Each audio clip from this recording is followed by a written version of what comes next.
This is part 3 of Boiler Room. Part 3 reads, back to the knucklehead follies. If you can't determine his intentions by looking into his vacant, unfocused eyes, then you're kidding yourself. I mean, shitting yourself. As mentioned, you turn the other cheek because he's going to get you more money in the end, or so you think. And more money is the end game for the dead people. God forbid you let the enemy distribute your tax dollars more equitably. We know you don't give a damn about anti-abortion judges, the senseless war in Afghanistan, the protests over race, school prayer. He knows nothing about these issues. Gender equality, greenhouse gases being trapped in the atmosphere, Black Lives Matter. No. It's about your bottom line that must read, in the black. I'm making money, Richard. I'm in the black. Let's go enjoy a steak and a martini at the country club for lunch. Then you say you give to charity privately, on your own watch. Well, I observed you at the Evangelical Craps Throwing Show in Oklahoma City last Sunday at the 10 a.m. service. Since who's going to notice an apostate when there are 2,000 other human souls in the audience that look similar to me, and one snake oil salesman on the stage talking his head off? I won't call this platform an altar. It was, moreover, insane. My eyes are clear. When the collection plate was passed to you, you put in a $5 bill. $5 for your week of sin and lies. Nice. I laughed from a row behind and 6 worshipers to the left. Doesn't Jesus deserve more than a Finsky? That's a 5 in my parlance. Holy orders. You are as tight as a drummer boy sick with the flu. I'm not knocking your minimalist contribution. No, I'm merely stating that if you don't keep next to every goddamn dollar for yourself, you might be condemned for eternity to the B class of society. The B class. Though probably not, since no one cares, seeing everyone has become self-possessed and drunk on self-determination. I've digressed again, yet who's watching?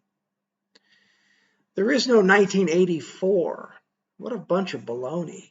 These world leaders can't come to agree on where to meet for coffee, let alone cobble together and coordinate some world plan of dominance. Wow.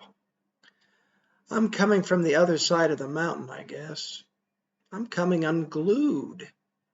There's no theory, mind you, let alone a conspiracy theory. Hawking searched for the unified theory, unsuccessfully. Then Stephen died, quietly.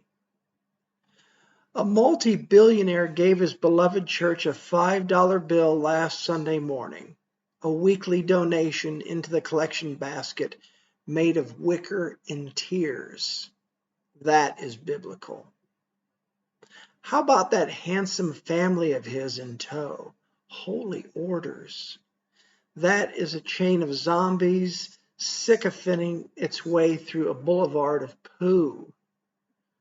When you esteemed to the self-proclaimed royalty, that being you, you don't have to use the toilet? What? I guess not. Again, shit in the streets. It's fun. It's free. You'll probably be sent to a mental hospital before jail, but so it goes.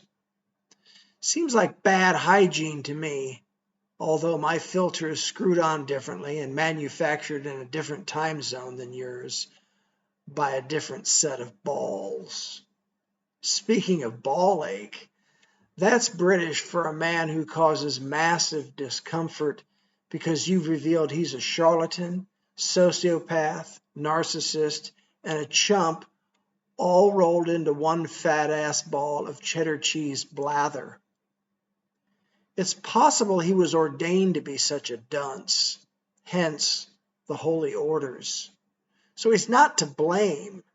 We say holy orders, but they might confer at the hierarchy of dolts and know-it-alls when actually merely it's just bad DNA, aka deoxyribonucleic acid.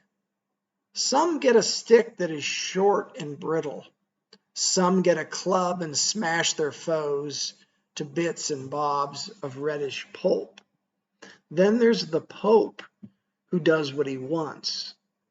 Holy orders. I can't blame you for turning off the spigot of truth, since empirical evidence shows Charles Darwin sending cows over the cliff, while so many don't pay two shits attention about natural selection, let alone how we emerged from chimps. We are on our own in this microdot galaxy, deemed worthwhile, solemn as it is, to a process we can live through, whatever that means. We could use the word morose and weighty in the same scary effect. We have a crass leader and a band of absolute lackeys marching behind in bungled lockstep. Can you play the violin?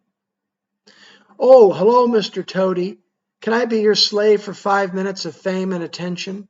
I'm tired of working anyway. Where's my paycheck? My advertising money? I monetized. This road will lead me to the Hamptons, where I can contemplate whether my 5 p.m. cocktail will be made of rum, gin, or rye whiskey. Very important choices. Did I tell you I can smell the stench of Hollywood from here? Man, no wonder face masks remain in fashion. I need a respirator for this rank odor wafting in my direction. Oh, dear Mr. Toady, known locally as Air Bootlicker, it's a tough decision I have to make standing on this massive deck overlooking the wetlands of Sag Harbor. It's the Atlantic Ocean out my back door. It's also a sacrament, holy orders, with nifty tailored costumes involved. So it's no small wonder that children get it confused with trick or treat, aka their beloved Halloween. I get it when wires become crossed and faulty signals befuddle even the simplest puzzle masters who try to make heads or tails of it. Holy orders, we are doomed. Can someone tell a joke to alleviate this tension? Could someone please shine an apple for the teacher?